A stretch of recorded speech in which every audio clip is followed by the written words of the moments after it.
வேந்தனோ என்னவென்பது போல் பார்த்தான். இல்ல, அது மாப்பிள பிஸியா இருக்காரு, அதுதான் என இழித்தவனை கண்டு அவன் காரி துப்பினான். ஐயோ, என் அண்ணாக்கு என்னாச்சு என பதறிக்கொண்டு உள்ளே போக பார்த்தாள் பூவு. அடியை நில்லடி, எப்பூசணிக்கா நில்லடி என விசா அவளை பிடித்து இழுக்க நினைத்தான். ஆனால் அந்த பூவு கேட்க வேண்டுமே. ஏன் மாமா என்ன தடுக்கிற, விடு. அடியே, அவன் பிஸியா இருக்கான், சொன்ன கேளுடி. பிஸியா? என்ன பிஸி மாமா என அவள் புரியாது கேட்டாள். பெரிய புராணத்துல 2 பாடல் வரிய சேக்கிழார் கூட சேர்ந்து தீட்டிட்டு இருக்கான். அடைச்சி, அவனே ஹாலிவுட் படத்தை மிஞ்சி கிஸ் அடிச்சிட்டு இருக்கான். இவ ஒருத்தி என மனதோடு எண்ணிக்கொண்டவனால் அவளை தடுக்கத்தான் முடியவில்லை. அத்தியாயம் 70. ஏய், வாசல் அந்த வாழை மரத்தை இழுத்து கட்டுங்கப்பா, தொலை தொலைன்னு இருக்க மாதிரி இருக்கு என்று கத்தியபடி ஒருவர் வாசல் நோக்கி சென்றார். இங்கு வசு ஒரு பக்கமும் மித்து ஒரு பக்கம் என ஒவ்வொருவரும் மும்முரமாக வேலையில் கவனமாக இருந்தனர். கணவன்மார்களும் சின்சியாரிட்டி சிகாமணி போல் கல்யாண வேலைகளை செவ்வனே செய்தபடி இருந்தனர். ஆமாங்கோ, விடிஞ்சா நம்ம விசாவுக்கும் பூங்குடிக்கும் கல்யாணம். அதுதான் இத்தனை வேகமாய் வேலைகள் நடந்து கொண்டிருந்தது. போதும் போதும், நேரமாகி போச்சு. மருதாணி வைக்கணும்னா வச்சுட்டு வெரசா போய் தூங்குங்க, அப்பதான் காலையில நேரத்துக்கு எழும்ப முடியும் என செல்வி சத்தம் போட்டு விட்டு சென்றார். போகும் முன்னர் விசாவை எச்சரிக்கவும் தவறவில்லை. டேய், விடிஞ்சா கல்யாணம், அதுக்கு முன்னாடி பூவை போய் பார்க்க கூடாது. நாளைக்கு விடிய விடிய கூட பாத்துக்கோ, புரியுதா என மிரட்டி விட்டு செல்லவும் தவறவில்லை. விசாவின் அறையில் வேந்தனும் வருணும் ஏதோ வேலை பார்த்து கொண்டிருந்தனர். இவன் தான் குட்டி போட்ட பூனை போல் அங்கும் இங்கும் நடந்து கொண்டிருந்தான்.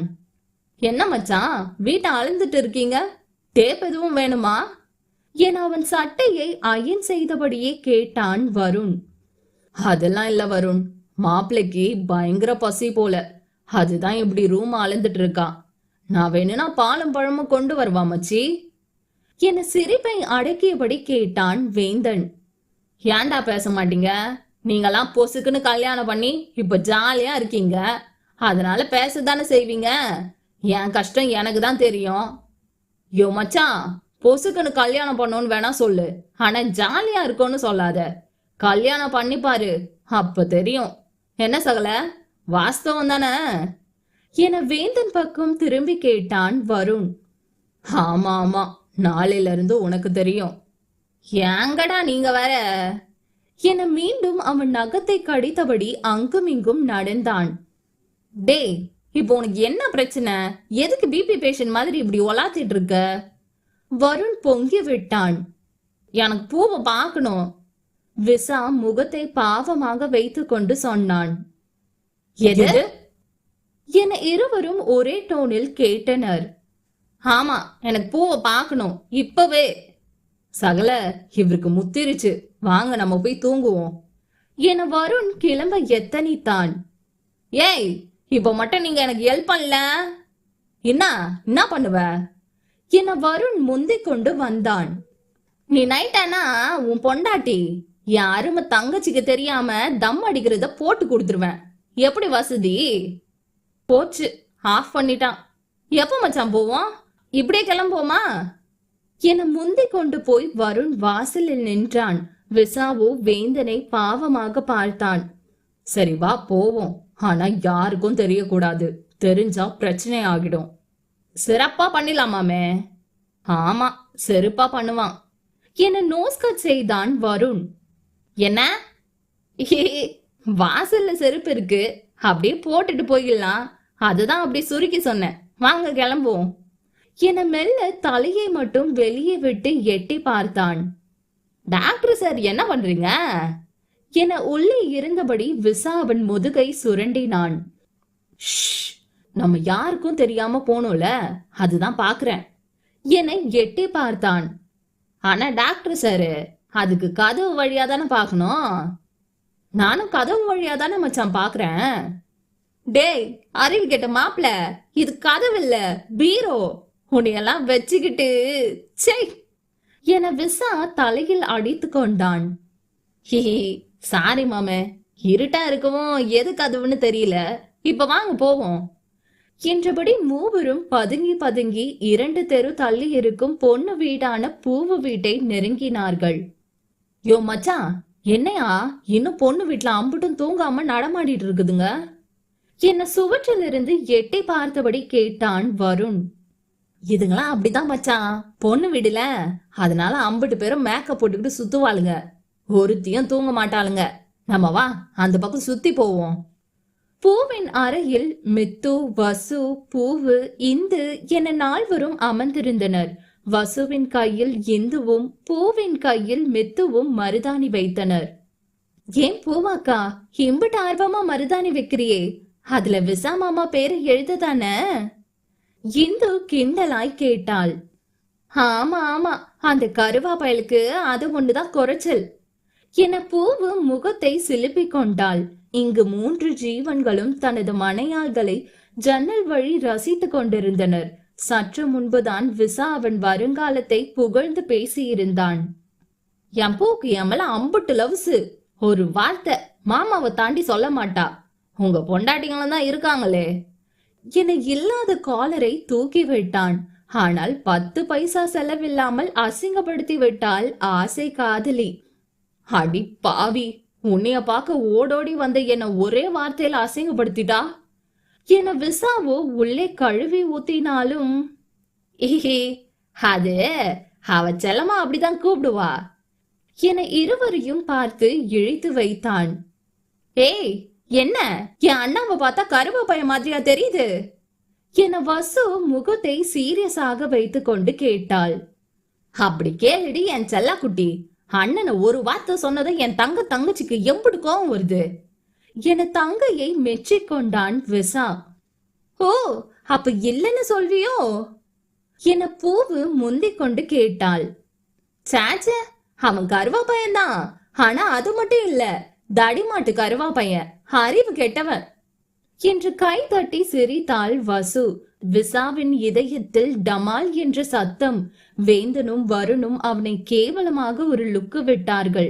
அடி பாவி, உன்னை தங்கச்சின்னு நினைச்சா நீ என் மானத்தை பொங்கு வச்சிட்டியேடி. அவளாவது சீனி வெடிதான் வச்சா, நீ அணுகுண்டே வச்சிட்டியே என்றவனை கண்டு வருண் காரி துப்பினான். நாங்க எப்பவுமே இப்படிதான் மச்சான், செல்லமா திட்டிக்குவோம் என வேறு வழி இல்லாமல் இழித்து வைத்தான். என்னக்கா, ஏதோ மாமா மேல கோபம் போல என மெல்ல சிரித்தபடியே போட்டு வாங்கினாள் இந்து. அட நீ வர இந்து, எப்ப கல்யாணம் முடியும்னு காத்திருக்கேன். முடியட்டும், அப்ப இருக்கு அவனுக்கு. அம்மியில வச்சு கால் 2ஐயும் உடைச்சு நசுக்கி புடுறேன் என கையை பிசைந்து கொண்டாள். அடியாத்தே, காலு மேல குறியா இருக்காளுங்க என வாயை பிளந்தான் விசா. ஏங்கா அப்படி என்ன கோவம்? அந்த கருவா பையன் இருக்கானே, அவனுக்கு நான் கிடைச்சது பெரிய விஷயம். உன் ஃப்ரெண்டு அந்த சரளா இருக்கால, ஆமா, அவளுக்கு என்ன? அந்த மினிக்கி எவன்டா கிடைப்பாளுங்கன்னு அலையறாளுங்க. அவளை விடு, இந்த கருவா பையன் பேனாவாயன் இருக்கானே. யாரு? என் அண்ணனா? உன் நொண்ணன் தான். அந்த புள்ளைக்கு தேன் மிட்டாய் வாங்கி கொடுக்கறாண்டி, எம்புட்டு ஏத்தம் அவனுக்கு மூக்கு சிவக்க சொன்னாள். ஏ, சும்மா வாங்கி கொடுத்திருப்பாங்க என கண்மணி அவனுக்கு சப்போர்ட் செய்தாள். நீயாவது எனக்கு சப்போர்ட் செய்யறியம்மா என கண்மணியை எண்ணி சந்தோஷம் கொண்டான். அப்படியெல்லாம் இவன் நல்லவன் இல்லையே என வசு ஏத்தி விட்டாள். நல்ல தங்கச்சி, குட் ஃபேமிலி என இவன் தலையில் துண்டை போட்டு விட்டான். ஆமா வசு, அவர் அந்த புள்ளைகிட்ட என்ன சொன்னாரு தெரியுமா? என்ன சொன்னா? பொறுக்கி பையன், இந்த முட்டாய் மாதிரி நீயும் ஸ்வீட்டா கும்முன்னு இருக்கன்னு சொல்றாண்டி. வேந்தனும் வருணும் விடுக்கென விசாவை திரும்பி பார்த்தார்கள். இது உண்மையா என்பது போல். இஹிஹி என பல்லை காட்டியவன், மூக்குக்கு மேல கண்ணு, எல்லாமே சும்மா ஃபன்னு என தலையை சொரிந்தான். அத்தியாயம் 71. சீக்கிரம் ஆரத்தி தட்டெல்லாம் எடுத்துட்டு வாங்கப்பா, பையன் வீட்டுல இருந்து வர போறாங்க என அந்த மண்டபத்தின் முன் நின்று பங்காளிகளில் ஒருவர் கத்திக் கொண்டிருந்தார். இதோ இதோ எல்லாம் ரெடி என இளம் வயதிகள் அனைவரும் கையில் ஆரத்தி தட்டுடன் ஓடி வந்தனர். எல்லாரும் மறக்காம வந்துருங்க, இன்னைக்கு நம்ம விசாவுக்கும் பூங்குடிக்கும் கல்யாணம். இதோ மணப்பெண் கோலத்தில் அம்மன் சிலை போல் மின்னிய பூவின் முகம் எங்கும் காதல் ததும்பி ஓடியது. தன் கரம் பற்ற போகும் மணாளன் முகம் காண அத்தனை ஆர்வம் அவள் முகத்தில். ஜன்னல் வழியே காதல் ததும்ப ததும்ப எட்டி பார்த்தாள் மணக்கோலத்தில். மத்தள சத்தம் எங்கும் எதிரொலிக்க கையில் நெல் சொம்புடன் பட்டு வேட்டி கட்டி கழுத்தில் ரோஜாவுடன் கூடிய துளசி மாலை அலங்கரிக்க கழுத்திலும் கைகளிலும் மின்னிய தங்க செயினுமே கூறியது தம்பிதான் இன்னைக்கு கல்யாண மாப்பிள்ளை என்று. சொந்த பந்தங்களுடன் மாப்பிள்ளை வீட்டார் அந்த மண்டபத்தை அடைந்திருந்தனர். புது மாப்பிள்ளைக்கு பப்பப்பரே, நல்ல யோகமடா பப்பப்பரே என பாட்டு சத்தம் அந்த ஊரெங்கும் எதிரொலித்தது. எவன நம்ம பையன்தான் என உள்ளுக்குள் சிரித்தவன் உள்ளே செல்ல எத்தனைத்தான். மாமா, அது எப்படி உங்களை போக விடுவோம்?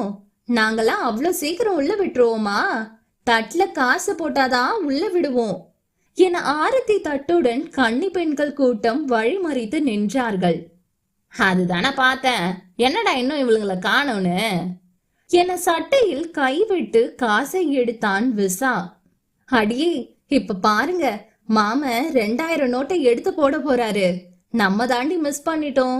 பூ அக்கா முந்திக்குச்சு, இல்லங்காட்டி நம்மளே மாமனை பிக்கப் பண்ணிருக்கலாம் என காசு வாங்கும் ஆர்வத்தில் 2 பெட்டை சேர்த்து போட்டார்கள் கன்னி பெண்கள்.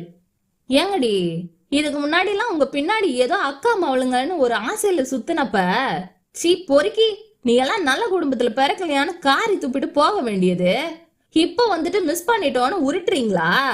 நீங்க இப்படி சொல்லுவீங்கன்னு தெரிஞ்சு தாண்டி நான் எதுக்கும் இருக்கட்டும்னு ஒரு 5 தாலி கூடவே எடுத்துட்டு வந்தேன். எனக்கு ஒன்னும் பிரச்சனை இல்ல, 5 பொண்டாட்டி வச்சுக்க, என்ன கட்டிடுவா என அவன் கண் அடித்து சொல்ல, ஐயோ நாங்க சும்மா சொன்னோம் என அத்தனை கன்னி பெண்களும் அலறி கொண்டு ஓட்டம் எடுத்தார்கள். டேய் ஏண்டா என வேந்தன் செல்லமாக கோவித்து கொண்டான். சும்மா இருப்பாங்க, இவளுங்க எப்ப பாரு இப்படிதான் சொல்லி ஏமாத்துறாளுங்க, இவளெல்லாம் இப்படிதான் டீல் பண்ணோம் என்றபடி மாப்பிள்ளை வீட்டார் உள்ளே சென்றனர்.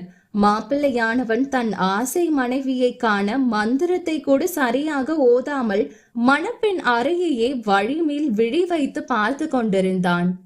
மாப்பிள்ளையாண்டா எங்க பாத்துட்டு இருக்கேள் என அவனை ஒரு கண்ணால் பார்த்தபடி ஐயர் கிண்டலுடன் கேட்டார். என் பக்கத்து வீட்டு ஆயா இன்னும் வரல, அததான் பாத்துட்டு இருக்கேன். உன் வேலைய பாரும் கொண்டே அங்கிள், சும்மா டிஸ்டர்ப் பண்ணிட்டு. பேமெண்ட் என்கிட்ட தான் வாங்கணும், ஒழுங்கா ஓதுற வேலையை மட்டும் பாரும் சார்வாள். அவன் எதிர்பார்ப்பை பொய்யாக்காமல் மஞ்சள் கலர் பட்டு சேலையில் அழகு மயிலாய் தலை குனிந்தபடி மெல்ல நடந்து வந்தாள் பூவு.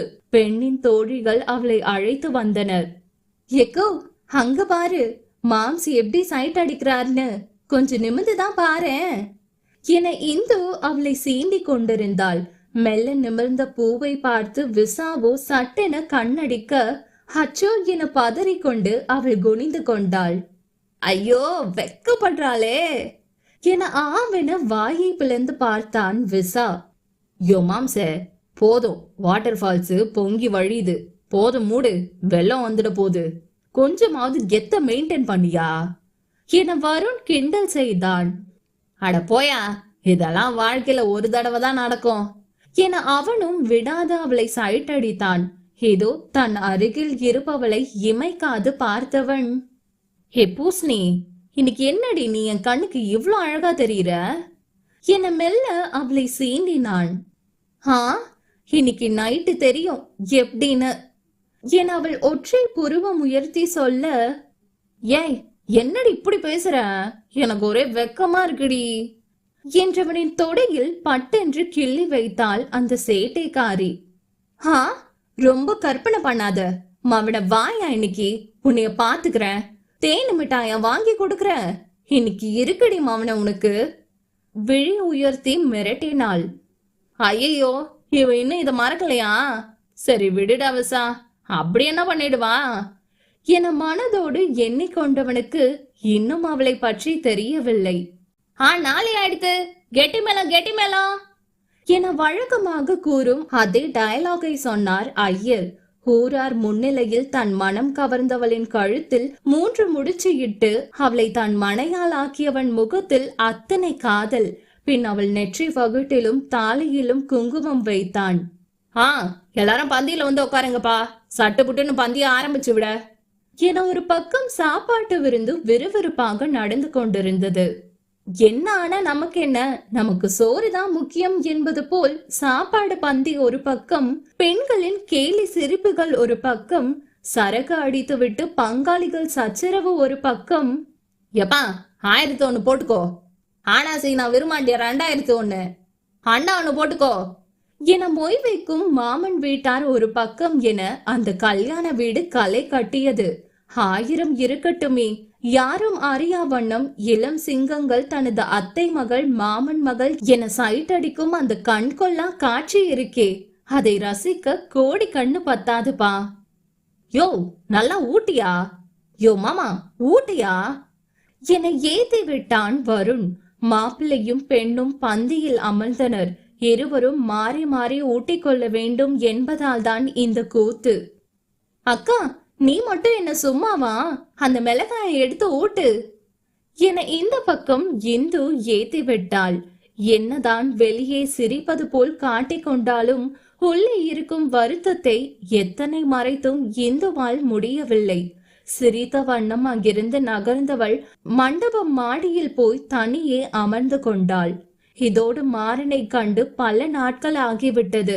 அவன் விலகல் வலிக்கும் என்று அறிந்ததுதான், ஆனால் இத்தனை வலிக்கும் என்று அவள் அறியவில்லை. எங்கோ ஒரு நாள் அவனுக்கே தெரியாமல் எடுத்து வைத்திருந்த அவனின் ஒற்றை டிஷர்ட் மட்டுமே இப்பொழுது அவளிடம் அவனின் நினைவாக இருக்கும் ஒன்று. நீ எப்படா வருவ, உன்னை பார்க்கணும் போல இருக்கு, ஒரே ஒரு போன் பண்ணா என்னவா என வருத்தம் கொண்டு அவள் தனியே புலம்பிக் கொண்டிருந்த சமயம் அவள் முதுகுக்கு பின்னே கேட்டது அந்த சத்தம். ஹோய் என்ற சத்தம் கேட்டு அவள் வேகமாக திரும்பி பார்க்க அங்கு இவளையே பார்த்தபடி கைகளை மார்புக்கு குறுக்கே கட்டி கொண்டு நின்றான் மாறன். நீங்க வந்துட்டீங்களா என வேகமாக ஓடி அவனை அணைத்து சென்றவள் டொம் என்று கீழே விழுந்தாள். அப்பொழுதுதான் தெரிந்தது தான் பகல் கனவு கண்டு கொண்டிருக்கிறோம் என்று. அவன் மேல் அத்தனை காதலா எனக்கு என எண்ணிக்கொண்டவளுக்கு இம்முறை அவன் அருகில் இருப்பது போல் தோன்றியது. என்னங்க என அணைக்க மீண்டும் அவள் கீழே விழுந்தாள். போங்க என முகத்தை சோகமாக வைத்துக் கொண்டவளுக்கு வருத்தமாக இருந்தது. ஏ பச்சைக்கிளி என்ற சத்தம் கேட்டு நிமிர்ந்து பார்த்தவளுக்கு மீண்டும் மாறன் அங்கே இருப்பது போலவே இருந்தது. இப்ப உங்களுக்கு என்ன பிரச்சனை கோபமாக கேட்டாள். என்னையவா கேக்குற? ஆமா, உங்க மேல லவ் முத்தி போச்சு. உங்களை பார்க்கணும் பேசணும்னு ஆசையா இருக்கு. உங்களை எவ்வளவு மிஸ் பண்ற தெரியுமா? ஒரே ஒரு போன் பண்ணி எப்படி இருக்கேன்னு கேட்டா குறைஞ்சு போயிடுவீங்களா? எனக்கு புரிஞ்சு போச்சு, அங்க ஏதோ சக்கலத்தை ரெடி பண்ணிட்டீங்க போல. உங்களை பார்க்காம எவ்வளவு கஷ்டமா இருக்கு தெரியுமா? உங்களை நேர்ல பார்த்தா ஏதோ டைட்டா ஹக் பண்ணிக்கணும் போல இருக்கு என புலம்பியவளை கண்டு அவன் அழகாக சிரித்தான். அப்பவா ஹக் பண்ணிக்கோ என மாறன் கைகள் இரண்டையும் விரித்து சிரித்தான். அட போங்க, நீங்க இப்படிதான் சொல்வீங்க, அப்புறம் கனவா போயிரும் என மெல்ல திரும்பி பார்த்தாள். இப்போ நீங்க எப்படி பேசுனீங்க என்றவளுக்கு அதிர்ச்சியில் மெல்ல கண்கள் கலங்கியது. ஹே பச்சைக்கிளி வா என்பது போல் அவன் கை நீட்டி அழைத்தான். மாறன் என மெல்ல அடி எடுத்து வைத்து நெருங்கியவள் கலங்கிய கண்களுடன் அவனை ஓடி சென்று அணைத்து கொண்டாள் காதலுடன். அத்தியாயம் 72.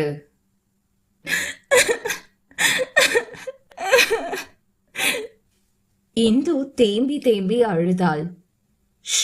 பச்சைக்கிளி இங்க பாரு, என்ன பாரு, ரொம்ப நாளுக்கு அப்புறம் பார்க்க வந்திருக்கேன், இப்போ போய் அழுமூஞ்சு மாதிரி அழுதுட்டு இருக்க. போ, நான் சோகமா இருக்கேன், ஒரு போன் பண்ணி பேசினா என்னவா, ரொம்பதான் என அவள் முகத்தை திருப்பி கொண்டாள். ஓஹோ, மேடம்க்கு அதுதான் கோவமா? ஹே இங்க பாரு, என்ன பாருடி. அவள் மெல்ல மாறனை நிமிர்ந்து பார்த்தாள். எனக்கு மட்டும் ஆசை இருக்காதா உன் கூட பேசணும், உன்னை பார்க்கணும்னு? எவ்வளோ டைம் போனை எடுத்து உன் நம்பரை வெறிக்க வெறிக்க பார்த்துட்டு அப்புறம் போனை கீழே வச்சிருக்கேன் தெரியுமா?